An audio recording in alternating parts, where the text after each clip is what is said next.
Voilà les amis, je vous avais dit que j'allais vous gâter aujourd'hui. Et ben, j'espère que ça vous fait plaisir autant qu'à moi. Je reviens ici au jardin exprès pour vous. Donc c'est le plus grand parc de Kanazawa. J'ai oublié le nom du jardin, je suis désolé. Je retrouverai ça, je vous en reparlerai peut-être, on verra. Je vous laisse profiter évidemment de cette vue magnifique. Donc là c'est le matin, hein, ici, je sais même pas quelle heure il peut être. Après tout, ça n'a pas d'importance. Je suis en vacances, alors je profite.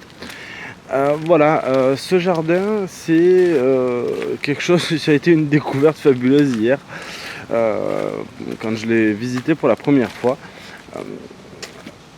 Bah ouais, c'est un jardin japonais. On a des jardins à la française, c'est beau, hein, il n'y a pas à discuter forcément là-dessus. Puis la beauté, c'est quelque chose de très subjectif. Chacun a sa propre définition. Ici, c'est une nature organisée. Voilà, vous voyez le sol recouvert de mousse, évidemment il n'y a pas de pelouse. Les arbres, on dirait que tout est laissé un peu à l'abandon. Ça grandit naturellement, mais avec une nature maîtrisée. On retrouve un peu l'esprit japonais que l'on peut retrouver dans certains arts martiaux, dans certaines activités, comme par exemple l'origami, l'ikebana. Donc origami, hein, pour ceux qui ne savent pas, c'est l'art de plier le papier. Et l'ikebana, c'est l'art de créer des compositions florales, des bouquets de fleurs en fait. Donc voilà, c'est quelque chose de paisible, joli, enfin moi j'aime beaucoup. Pendant que je vous parle, je m'aventure dans des endroits, je ne me rappelle plus être passé par là hier, donc on va un peu découvrir ensemble. J'espère pas devoir faire demi-tour, on verra bien. Je vais en profiter également pour dire 2 mots sur la ville de Kanazawa, pour les voyageurs qui souhaiteraient venir s'y perdre. Donc c'est une ville relativement grande, très bien desservie par les transports en commun. Apprécié de beaucoup de Japonais. Hier j'ai rencontré 2 jeunes filles qui habitaient Osaka et qui donc sont venues pour 2 jours juste pour visiter la ville.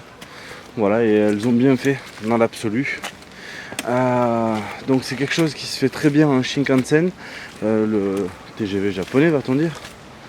Et c'est une ville qui est facile, elle est accueillante, c'est pas excessif. Il y a beaucoup d'auberges, d'hôtels.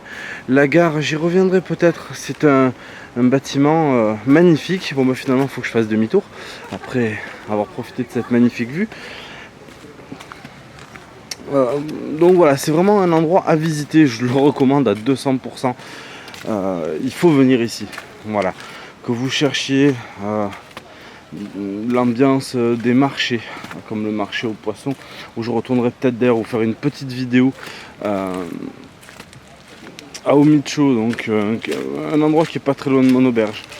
Que vous cherchiez le côté un petit peu, même carrément Japon féodal, avec son magnifique château que je vous ai montré hier, que vous cherchez, puis même le quartier des geishas. Et après j'irai visiter un autre quartier sympa, je vous en dis pas plus. J'espère que je mettrai les vidéos dans le bon ordre pour pas vous gâcher la surprise.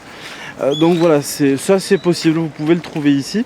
Alors effectivement, par contre si vous cherchez le côté Japon moderne, ici la modernité va se situer surtout dans l'architecture de certains bâtiments, comme la gare par exemple, voilà, qui est juste démentiel, tellement c'est beau, tellement c'est clair. La gare est une œuvre d'art à elle seule, je trouve. Donc Kanazawa, c'est une super ville. Vous y passerez peut-être pas une semaine, c'est certain, surtout pour un premier voyage, mais ça vaut le détour. Oubliez tout ce qui est tout ce qui est autour, même si ça doit être très joli très certainement. Si vous devez faire une excursion en plus de Tokyo et Kyoto, c'est ici qu'il faut venir. Voilà, tout simplement pour voir peut-être un autre côté du Japon.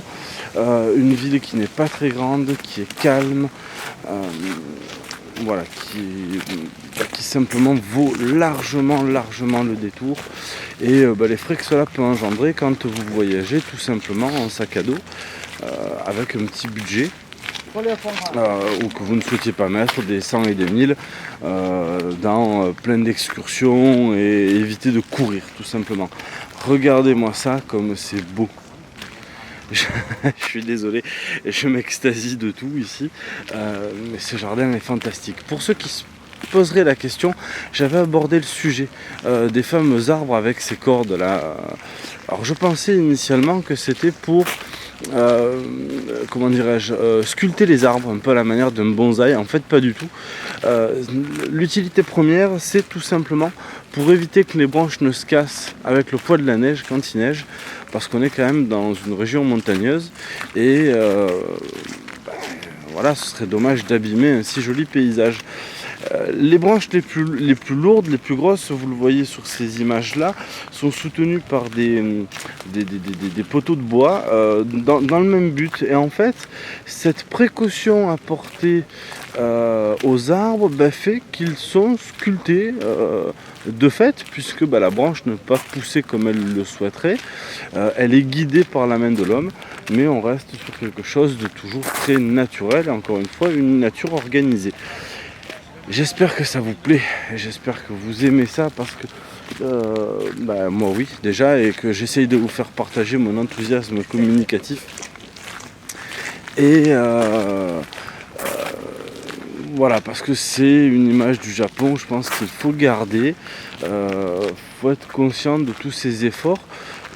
Ce qu'on voit dans ce jardin, c'est ce que je constate dans la mentalité des gens au quotidien, que ce soit pour traverser la rue, que ce soit pour tout ce qui est nourriture, présenter un plat, le confectionner dans un premier temps bien évidemment. Voilà, tout ça ça reflète bien la mentalité des gens d'ici.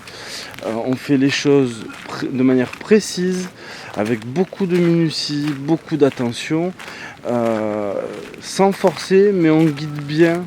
On va bien atteindre le but recherché. Voilà, je vais essayer de vous trouver une dernière jolie vue pour vous dire au revoir, pour cette vidéo là du moins, puisque comme je vous l'ai dit, aujourd'hui il va y en avoir à mon avis un certain nombre.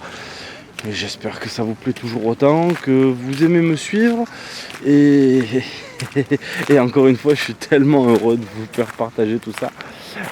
Voilà, regardez tout ça, regardez comme c'est beau. Si ça devait me laisser sans voix, ça en étonnerait certains, mais je vais apprécier le calme une fois que j'aurai coupé la caméra.